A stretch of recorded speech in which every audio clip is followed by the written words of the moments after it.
ਅੱਛਾ ਬਈ ਆ ਗੱਡੀ ਹੈਗੀ ਟੋਯੋਟਾ ਯਾਰਸ ਤੇ ਜਿੱਦਣ ਦੀ ਇਹ ਲਈ ਆ ਤਕਰੀਬਨ 2-3 ਸਾਲ ਹੋ ਗਏ ਨੇ ਤੇ ਮੈਂ ਕਦੀ ਵੀ ਇਹਦੇ ਕੋਲੋਂ 12, 13, 14 ਤੋਂ ਉੱਪਰ ਐਵਰੇਜ ਨਹੀਂ ਲਈ।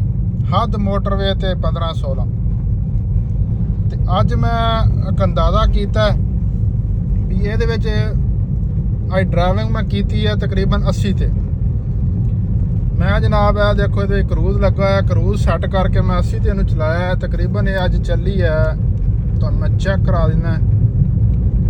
ਰੀਸੈਟ ਮੈਂ ਕੀਤਾ ਸੀ ਮੀਟਰ 139 ਕਿਲੋਮੀਟਰ 139 ਕਿਲੋਮੀਟਰ ਚੱਲੀ ਹੈ ਇਹ। 80 ਤੋਂ 90, 80, 70 ਇੱਥੇ ਸਪੀਡ ਹੈ ਤੇ ਐਵਰੇਜ ਤੁਸੀਂ ਇਹਦੀ ਦੇਖੋ ਹੁਣ ਕਿੰਨੀ, ਮਤਲਬ ਕਿ ਮਹਿਰਾਨ ਜਿੰਨੀ ਇਹ ਐਵਰੇਜ ਦੇ ਰਹੀ ਆ। ਤੇ ਗੱਲ ਦਾ ਮਤਲਬ ਇਹ ਆ ਵੀ ਸਾਰਾ ਕੰਮ ਹੈਗਾ ਡਰਾਈਵਰ ਤੇ। ਡਰਾਈਵਰ ਪੈਰ ਤੁੰਨ ਕੇ ਰੱਖੇਗਾ ਤੇ ਗੱਡੀ ਨੇ ਕੋਈ ਐਵਰੇਜ ਨਹੀਂ ਦੇਣੀ। ਹੁਣ ਇਹ ਮੇਰੇ ਕੋਲ ਯਾਰਸ ਹੈ ਤੇ ਅਕਸਰ ਬੰਦੇ ਜਦੋਂ ਕੋਈ ਡਰਾਈਵਰ ਮਿਲਦਾ ਹੈ ਜਾਂ ਜੇ ਕੋਈ GLI ਹੈ ਅਲਟਸ ਹੈ ਪੁੱਛਦੇ ਨੇ ਸਰ ਜੀ ਇਹ ਐਵਰੇਜ ਕੀ ਦਿੰਦੀ। ਮੈਂ ਅੱਗੋਂ ਉਹਨੂੰ ਕਹਿੰਦਾ ਵੀ ਇਹ ਦਿੰਦੀ ਹੈ 12-13, ਕਿਉਂ ਜੋ ਮੈਂ ਕਦੀ ਇੰਨੀ ਐਵਰੇਜ ਇਹਦੇ ਕੋਲੋਂ ਲਈ ਕੋਈ ਨਹੀਂ। ਤੇ ਮੈਂ ਜਦੋਂ ਗੱਡੀ ਚਲਾਉਂਦਾ ਮੇਰੇ ਤਕਰੀਬਨ ਐਵਰੇਜ ਸਪੀਡ ਹੁੰਦੀ ਹੈ 100, ਜਿੱਥੇ ਰਸਤਾ ਕਲੀਅਰ ਆ 120 ਜਾਂ 90-100 ਤੇ ਨਾਰਮਲ ਆ ਨਾ।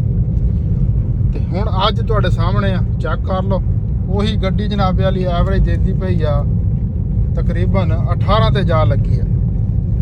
139 ਕਿਲੋਮੀਟਰ ਸਫ਼ਰ 18 ਦੀ ਐਵਰੇਜ ਗੱਡੀ ਦੇ ਰਹੀ ਹੈ ਤੇ 2000 ਦੇ ਤੇਲ 'ਚ ਭਾਜੀ ਫੇਰੇ ਆ ਲੰਬੇ ਚੌੜੇ ਸਫ਼ਰ ਕਰਦੇ।